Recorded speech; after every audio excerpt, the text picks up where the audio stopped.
be the name of the living God. I hope you're doing fine wherever you are. Barnabas Yesu in the house. I welcome you all in the name of our Lord Jesus Christ of Nazareth. Today's message comes from the book of Psalms 23. The Bible says, the Lord is my shepherd. Praise be the name of the living God. Ningependa wewe uyasikie maneno haya, maana yeye ndiye mchungaji mwema. Na unapoyasikia, continue to meditate to the word of God. Praise be the name of the living God. Bwana ndiye mchungaji wangu na sitapungukiwa na kitu. Katika malisho ya majani mabichi hunilaza, kando ya maji ya utulivu huniongoza. Huniuhisha nafsi yangu na kuniongoza katika njia za haki kwa ajili ya jina lake. Naam, nijapopita kati ya bonde la uvuli wa mauti, sitaogopa mabaya, kwa maana wewe u pamoja nami. Gongo lako na fimbo yako zanifariji. Waandaa meza mbele ya watesi wangu. Umenipaka mafuta kichwani kwangu na kikombe changu kinafurika. Hakika wema na fadhili zako zitanifuata siku zote za maisha yangu, nami nitakaa nyumbani mwa Bwana milele. Amina. Praise be the name of the living God. Today God is encouraging you. Wherever you are a businessman, you are working in that office, you are a housewife. The Lord God is encouraging you to seek for Him. In your needs, ask God and you're going to receive. Praise be the name of the living God. Usikimbilie mwanadamu, ukimbilie Yesu ambaye ni mweza wa yote. Praise be the name of the living God. Na hutapungukiwa mahali popote. Praise Jesus.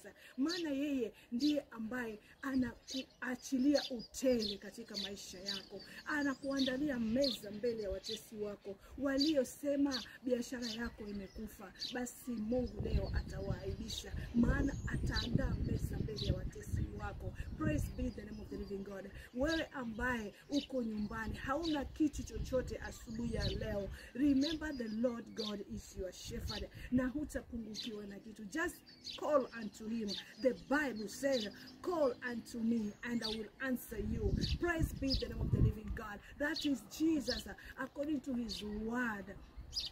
The Bible says, tunapomwita atatuitikia, atatuonyesha mambo makuu tusiyoyafahamu. Praise be the name of the living God. Tumwite huyu Yesu, maana yeye is everything. He is the Lord God who provided for the Israelites manna in the wilderness.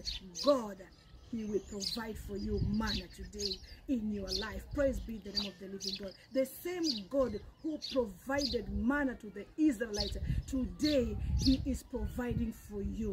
Pokea kile ambacho Mungu ulikuwa unakiomba kwa Mungu. Leo Mungu anakijazilia, anakupatia utele. Kama ni chakula, anaachilia katika ghala yako kwa jina la Yesu Kristo. Kama ni pesa, Mungu leo anaachilia utele katika mfuko wako kwa jina la Yesu Kristo. Chochote kile ambacho ulikuwa unaomba, basi leo Mungu anakiachilia utele katika jina la Yesu, kwa maana yeye ndiye mchungaji wetu.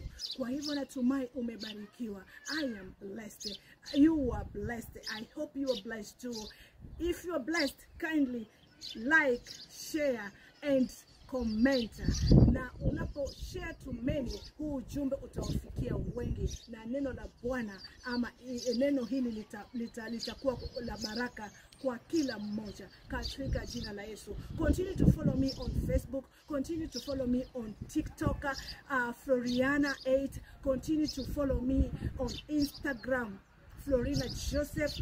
Continue to follow me on YouTube. Please, kindly like, comment and subscribe to my channel.